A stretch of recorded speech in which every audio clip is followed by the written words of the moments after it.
Guys, good morning. It's me again, Leo TV. Guys, luto tao kuan. Luto tao para paniud to. Ita.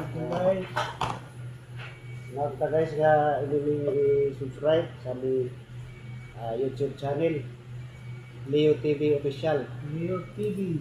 Guys, magluto tao kuan. Siyempre may ano tayo. Atay karne. Yo, nahayat isagulan ni kanang kuan. Kalamunggay. Munggay. Kalamunggay para lamig ang sabaw. Para isda. Para lamig kayo ang sabaw, guys. Kumusta ang tanan? Kuan ra ba guys? Sa ubang lugar karon. Kusog kayo ng ulan ug ang hangin. Amping ta karon na guys, amping mo niya guys. Amping mo.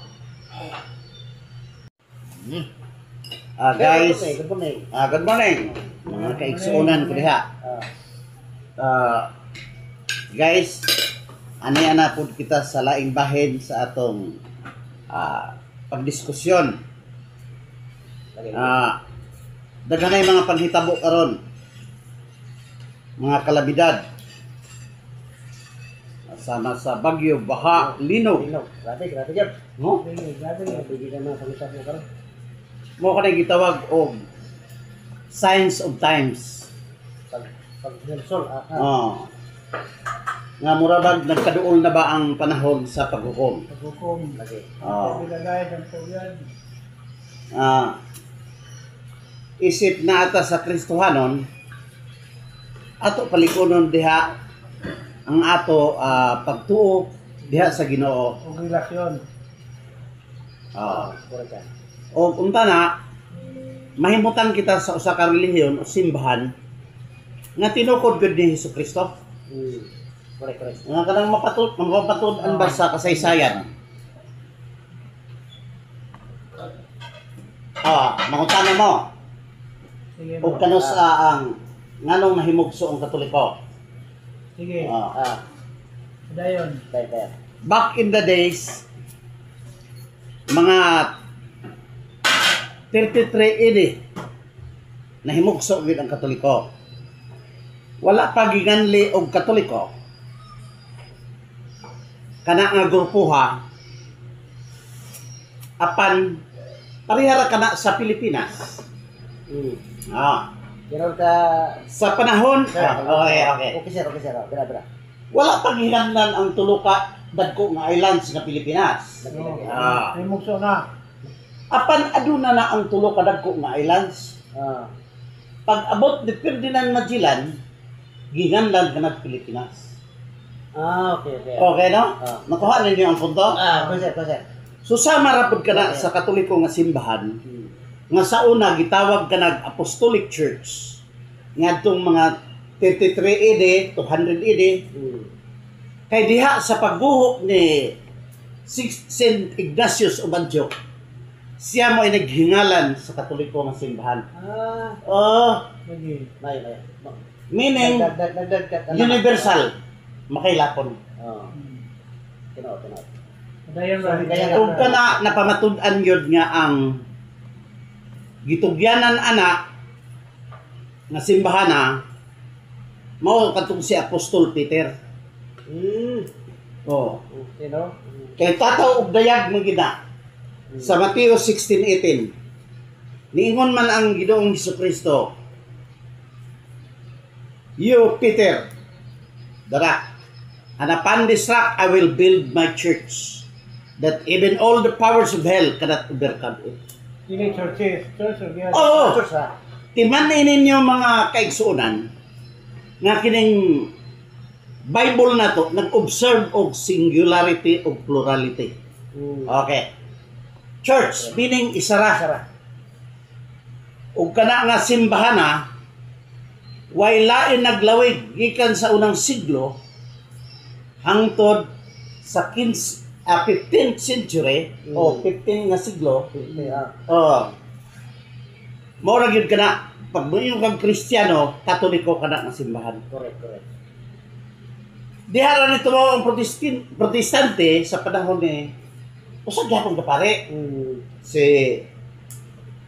Martin Luther.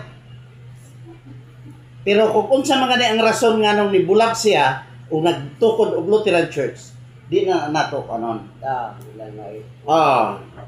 So ato kung basahon nato ang Biblia, kung naghislot mga ning iglesia o church, kana referado na sa Mateo 16:18. Nga church. Nga ang founder si Jesus Christ, God. Dili ingon nga tinukod og tao. Lagi na. Kaya doon naman klase ang reliyon. Tinukod sa manuluwas o tinukod og tao. Lagi na. So, mga igsoon ko diha. Importante gayod nga makasiguro ta sa ato sudlan nga sikta o reliyon. Kay kung ugaling wala kita sa tinuod nga reliyon, ang ato kaluwasan dili piho. Dili sigurado. Wala may gitawag og divine indwelling. Wala to'y authority sa ato ni pagsangyaw man gani na nay authority. Correct. Kanang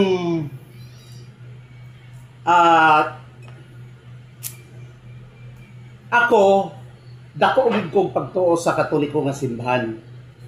Kay nakasiguro ko nga ang Ginoo nagauban gid kanato. Nagauban gid ana nga simbahan na kay daghan man siya may misteryo, mga milagro.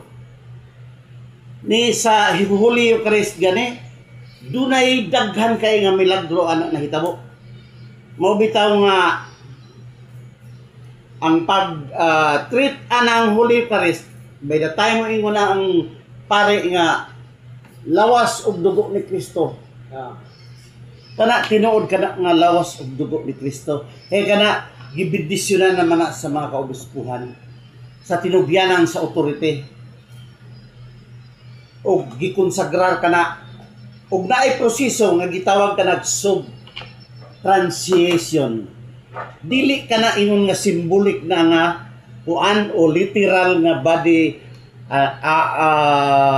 dili kana ingon nga hustiyas ra na. Okay. Tadi siya kamaturan. Kinaghan man katong 750 katong nasa 15th century 1992, 1996. Napamatud-an man kay nagmilagro man nga pag-ana sa pare nga body and blood of Christ. Aduna may dugo nga nakita sa hostiyas. Nga pisko. Pagkatapos i-examine sa mga scientist, nito man nga cardiac part siya o heart part siya. Pagkatapos ang iyahat dugo type AB, gisubay ang kanang iyahat DNA dito sa Middle East. Parehal gyud sa uban nga mga milagro nahitabo nga maura gyapon ang mga resulta nga ni scientific results consistent and precise nga type AB ug katong mga scientists nga nag examine na ato, nag-investigate, na-convert into Catholics. Muna istorya sa kasaysayan. Now, karon naghisgot man tag kasaysayan, ang Katoliko nga simbahan nagabarog sa tulo ka haligi sa wala mga nasayod. Bible, kasaysayan o tradisyon, ug magisterium. Ang kasaysayan importante. Kini supak na kini sa uban nga sola escritura. Kay kung makidebate mga ng sola escritura, di gid magsilbi. Importante ang kasaysayan ug tradisyon. Ningon gani si Job sa 8:8, kapitulo 8 bersikulo 8. Basahan ninyo ang mga history books kay wala mo tao gahapon o sa unang panahon. Gipangusgan po ni, gisuportahan po ni Paul, nga nag-ingon si Paul, stand firm to the traditions being taught to you. So, kining mga tradisyon, be oral or written. So, importante yun. Ang magisterium, diha ka na nagsugod kang St. Peter. Kasi St. Peter may gitugyanan. Kaya diha sa Biblia, makita na to, nga usmo ng pangalan sa tao, mahimo siyang papa. Pareha ni Abraham, nahimong Abraham, father of all nations. Pareha ni Saul, nahimong Paul, nahimo siyang